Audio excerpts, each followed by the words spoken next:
Video like जरूर कर लीजिए और ऐसे वीडियो लगातार फ्री में पाने के लिए चैनल को तुरंत सब्सक्राइब कर लीजिए और बेल आइकन को जरूर टैप कर लीजिए ताकि आगे भी सारे वीडियो आपको मिलते रहे। यूट्यूब में फॉलो करते हैं तो प्लीज ये वाला फ्री टेलीग्राम चैनल जरूर ज्वाइन कर लीजिएगा। सारे नोटिफिकेशन सारे अपडेट यहीं पे आते हैं, ध्यान रखिए।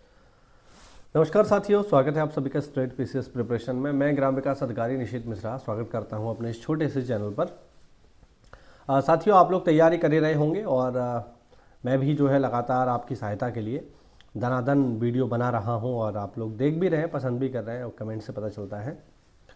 तो आज मैं आपकी तैयारी के क्रम में कुछ ऐसे की पॉइंट बताऊंगा जिनकी व्याख्या आप शायद नहीं कर पाते होंगे या फिर वो शब्द आप कई बार इस्तेमाल करेंगे अपनी तैयारी के दौरान और ना केवल तैयारी के दौरान बल्कि जब आप फील्ड में भी आ जाओगे, जब आप नौकरी में भी आ जाओगे, तब भी वो शब्द कई बार इस्तेमाल होंगे। लेकिन दुख की बात यह है कि अभी भी बहुत लोगों को उनका मतलब नहीं पता है। जो लोग जॉब में हैं उनको भी नहीं पता है। तो खैर, आप लोग तो अभी तैयारी कर रहे हो, तो मुझे लगता है कि उनके बारे में समझना बहुत ज़रूरी है और यहाँ से पेपर में भी आपको सवाल मिलते हैं।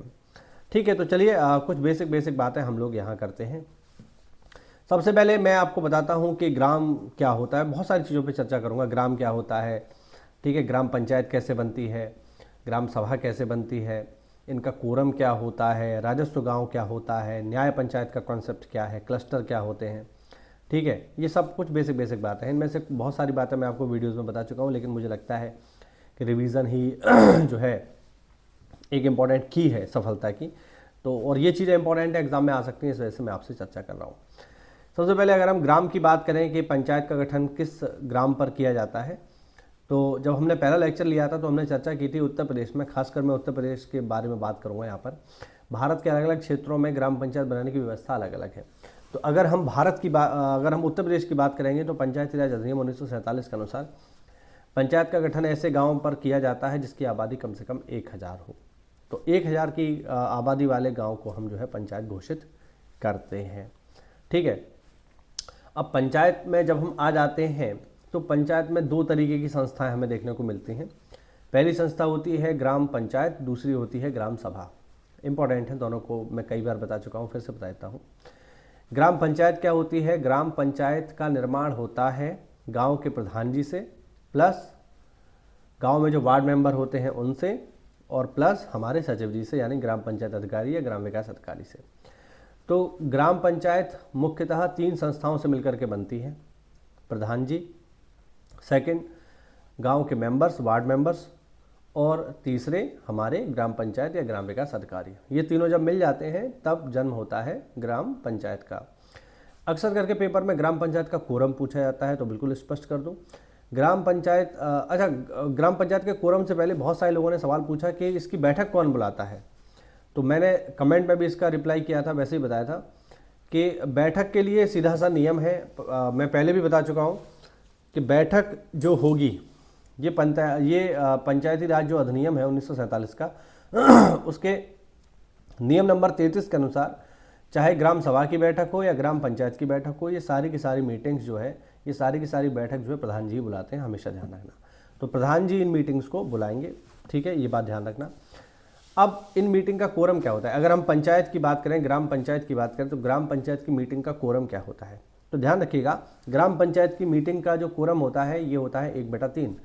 यानी देखिए, प्रधान जी और सचिव जी तो मीटिंग में होंगे ही होंगे 100%, बात समझ रहे हैं।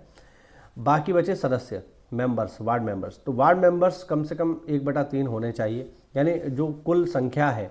अच्छा, मैं आपको संख्या भी बता चुका हूँ कि 11 भी होती है, 13 भी होती है, 15 भी होती है। अगर आपको याद नहीं है तो कृपया करके जो मैंने स्टार्टिंग के वीडियोस बनाए थे ग्राम सभा के, ग्राम पंचायत के, उनको आप एक बार देखिए, डिटेल में मैंने डिस्कस किया है।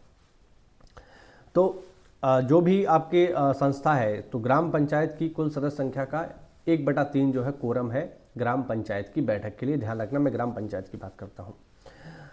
अब अगर हम बात करें ग्राम सभा क्या होती है, तो किसी भी पंचायत की क्या होती है? एक सीमा होती है, एक टेरिटरी होती है। तो उस सीमा में जितने भी 18 से प्लस आयु के लोग हैं और वो लोग जिनका नाम गांव की मतदाता सूची में है, ऐसे सभी लोगों को जब आप मिला दोगे, ठीक है, यानी गांव के सभी 18 साल से ऊपर के लोग ऐसे जिनका नाम गांव की निर्वाचक सूची में है, जो प्रधान जी के चुनाव में प्रधान जी को वोट देंगे, उन सभी लोगों को अगर मिला दिया जाए तो फिर जन्म होगा किसका? ग्राम सभा का। ठीक है, तो ग्राम पंचायत में कौन कौन होता है? प्रधान जी, ग्राम पंचायत अधिकारी और वार्ड मेंबर। ग्राम सभा में कौन होंगे? प्रधान जी, ग्राम पंचायत अधिकारी, वार्ड मेंबर और 18 से ऊपर की वो सारी की सारी जनता जिसका नाम गांव की निर्वाचक सूची में है। ये सभी लोग शामिल हो जाते हैं। मतलब मोस्टली अगर हम कहें तो प्रधान जी को वोट देने वाला हर व्यक्ति, मतलब ऐसा नहीं कि प्रधान जी के विरोध में भी लोगों ने वोट दिया होगा, प्रधानी के चुनाव में वोट देने वाला हर व्यक्ति ग्राम सभा में शामिल होता है, ध्यान रखना। और जब भी हम बात करते हैं ना खुली बैठक की, तो खुली बैठक का मतलब ग्राम सभा की बैठक ही होती है, ध्यान रखना। जब भी पंचायत कोई प्रस्ताव पास करती है तो वो पंचायत की खुली बैठक में किया जाता है, मतलब ग्राम सभा की मीटिंग में ही किया जाता है, पंचायत की मीटिंग में नहीं, ग्राम सभा की मीटिंग में, ताकि पूरे गांव को पता रहे कि आखिरकार हम क्या फैसला ले रहे हैं। अब इसमें भी सवाल आता है कि ग्राम सभा की मीटिंग कौन बुलाएगा? तो सेम, कोई दिक्कत नहीं, ग्राम सभा की मीटिंग को हमेशा प्रधान जी ही बुलाएंगे, इसमें कोई डाउट मत रखना कभी भी। अब मैंने जब ये बताया था तो कुछ लोगों ने कमेंट किया कि बुक में दे रहा है कि सचिव जी बुलाते हैं, ऐसा नहीं है, बिल्कुल बकवास है। मैं बिल्कुल सरकारी जो दस्तावेज हैं उसके अनुसार आपको बता रहा हूँ, मैंने वीडियोज़ में इसके प्रूफ भी लगाए हैं। मैं अपनी तरफ से कुछ नहीं बोल रहा हूँ, जो भी शासनादेश है, जो भी पंचायत राज अधिनियम है उसके अनुसार मैं आपसे बात कर रहा हूँ, बिल्कुल एकदम फैक्ट टू फैक्ट, इसमें मेरे मन से कोई चीज़ नहीं है। ठीक है, तो हमेशा प्रधान जी ही बैठक बुलाएंगे, क्योंकि वही जो है अध्यक्ष हैं, ध्यान रखना, पंचायत के। आप अध्यक्ष नहीं हैं, आप उनके एक तरीके से कहा जाए तो एक तरीके से उनके सहायक हैं, जो सच्चाई है वही आपको बता रहा हूँ। ठीक है, तो वो भी बैठक, चाहे ग्राम सभा की बैठक हो या पंचायत की बैठक हो, प्रधान जी बुलाएंगे। दूसरा, ग्राम सभा का कोरम कितना होता है? तो अभी हमने देखा कि ग्राम पंचायत का जो कोरम होता है 1/3, लेकिन ग्राम सभा का कोरम होता है 1/5।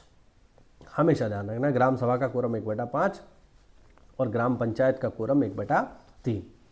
मीटिंग के बारे में भी थोड़ा सा बात कर लेते हैं। तो देखो ध्यान रखना, ग्राम पंचायत की मीटिंग हर महीने होती है, यानी प्रधान जी, सचिव जी और सारे के सारे वार्ड मेंबर लगभग हर महीने ही बैठते हैं, ये नियम है। तो पंचायत की मीटिंग हर महीने होगी, लेकिन ग्राम सभा की मीटिंग हर महीने नहीं होती, ध्यान रखना। ग्राम सभा की जो मीटिंग है ये साल में केवल 4 बार होती है। ठीक है, केवल 4 बार।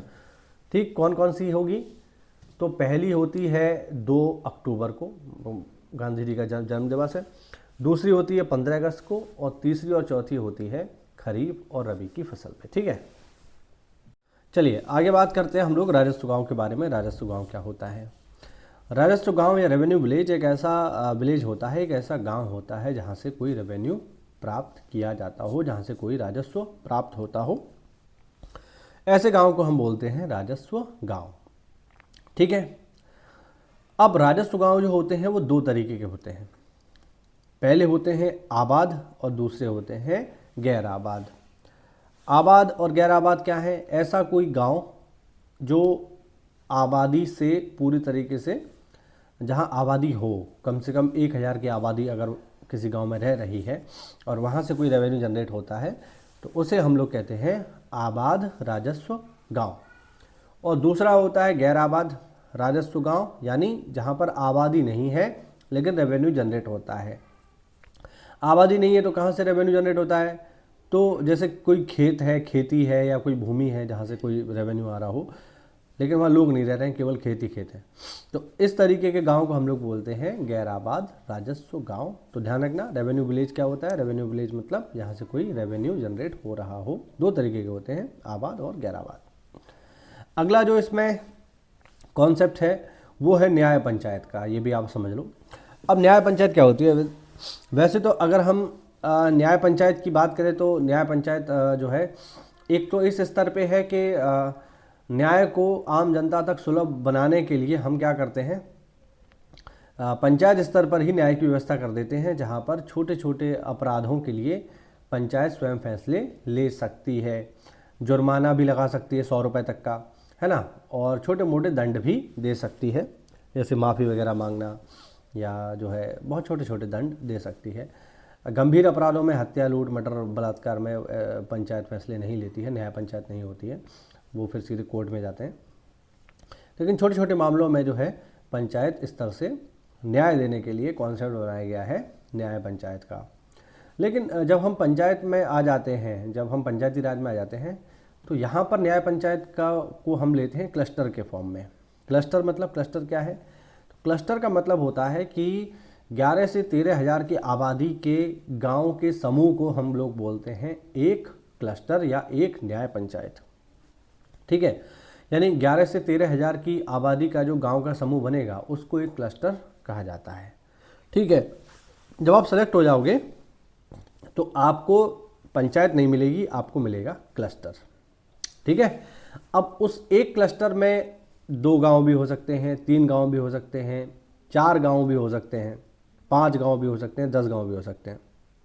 और उस एक क्लस्टर में एक पंचायत भी हो सकती है, 2 पंचायत भी हो सकती हैं, 3 पंचायतें हो सकती हैं। ठीक है, तो क्लस्टर सबसे बड़ी यूनिट है। क्लस्टर से छोटी यूनिट क्या होती है? पंचायतें। पंचायतों से छोटी यूनिट क्या है? गांव। ठीक है, तो बहुत सारे गांव मिलकर के बनाते हैं पंचायत। ठीक है, एक गांव भी पंचायत बना सकता है और बहुत सारी पंचायतें मिलकर के बनाती हैं क्लस्टर। तो आपकी जब नियुक्ति होगी, जब आप सेलेक्ट हो जाओगे तो आपकी नियुक्ति जो है क्लस्टर पर होगी और उस क्लस्टर में जितनी भी पंचायतें आती होंगी उन सभी के ग्राम विकास अधिकारी या ग्राम पंचायत अधिकारी आप होगे और आप ही उसमें विकास कार्यों को अपने स्तर से करवाओगे। तो ध्यान रखना, जो ग्राम पंचायत अधिकारी होते हैं इनकी नियुक्ति पंचायत पर तो होती है, लेकिन मेनली जो इनको अलॉट किया जाता है वो क्लस्टर दिया जाता है। जब आप सीनियर हो जाओगे, अब नॉर्मली जैसे मेरे एरिया में क्या है कि मेरे एरिया में एक क्लस्टर पर कम से कम 3 पंचायत है ना। तो अभी जो मेरे सीनियर हैं जिनके साथ मैं काम कर रहा हूँ उनके पास 3 क्लस्टर हैं, यानी उनके पास 9 ग्राम पंचायतें हैं। और 9 ग्राम पंचायतों का मतलब हो गया कि कम से कम उनके पास जो है 25 से 30 गांव उनके अधीन आते हैं जिस पर वो कार्यवाही कर सकते हैं, कार्रवाई करते हैं। तो इस तरीके से ये कुछ की पॉइंट हैं जो आपको पता होने चाहिए और चूँकि आप इसमें आ रहे हो तो आपको ये बात पता होनी चाहिए। एग्ज़ाम पॉइंट ऑफ व्यू से भी ये चीज़ें ज़रूरी हैं, बैठक वगैरह जो मैंने आपको बताई। तो अच्छे से तैयारी करते रहो भाई, मेहनत करते रहो। मैं यही चाहता हूँ आप लोग जल्दी सेलेक्ट हो जाओ और बढ़िया नौकरी लो और अपने परिवारजनों का नाम ऊंचा करो। और हमारी सीरीज़ से अगर आपके 2-4-20 सवाल सही हो गए मान लो, तो मैं समझूंगा मेरी मेहनत सफल है और आप लोग के 2-4 नंबर भी मैं बढ़ा पाया पेपर में तो बस ठीक है यार, अपन का क्या है, गंगा जी नहा लेंगे इतने में ही। ठीक है, तो बढ़िया मेहनत करते रहो साथियों, तैयारी करते रहो। मिलते हैं अगली क्लास में, तब तक के लिए जय हिंद, जय भारत, वंदे मातरम। साथियों, अगर तैयारी कर रहे हो आप लेखपाल की तो आप देखेंगे लेखपाल का पेपर बहुत जल्दी होने वाला है। उसके लिए कहीं आपको भटकने की आवश्यकता नहीं है। वन स्टॉप डेस्टिनेशन है स्टडी फॉर सिविल सर्विसेज, जहां पर आपको मात्र 999 रुपए में राजस्व लेखपाल की मुख्य परीक्षा के लिए सारा का सारा स्टडी मटेरियल मिल जाएगा एक ही जगह पर। जिसमें आपको क्या क्या मिलेगा? जिसमें आपको सारा का सारा स्टडी मटेरियल मिलेगा, PDF नोट्स मिलेंगे, रिकॉर्डेड क्लासेस मिलेंगी और जो भी लेटेस्ट ट्रेंड और पैटर्न अभी चल रहा है आयोग का उसके अनुसार आपको ये सारी चीज़ें दे दी जाएंगी। मात्र 999 रुपए में आप इस कोर्स को अवेल कर सकते हैं। आपको लगता है कि आपने बहुत सारी तैयारी कर ली है, आपको पढ़ने की आवश्यकता नहीं है, केवल टेस्ट सीरीज चाहिए, तो टेस्ट सीरीज भी आप ले सकते हो मात्र 499 में। टेस्ट सीरीज भी हमारे एप्लीकेशन पर उपलब्ध है। इसके अलावा हमारे जो है जो टेलीग्राम कोर्सेज होते हैं वो भी जो है चलते रहते हैं समय समय पर। इसमें भी आपको सारा का सारा जो टेस्ट सीरीज है एग्जाम ओरिएंटेड मिलेगा, 100% रियल एग्जाम जैसी मिलेगी। तो ये सारी की सारी चीज़ें अभी जो है चल रही हैं। और इसके साथ साथ अगर आप जो है PCS या फिर BEO या फिर RO की भी तैयारी कर रहे हैं तो हमारे पेड बैचेस चालू हैं। तो आज ही इनको लेने के लिए नीचे दिए गए नंबर्स पे कॉल करिए।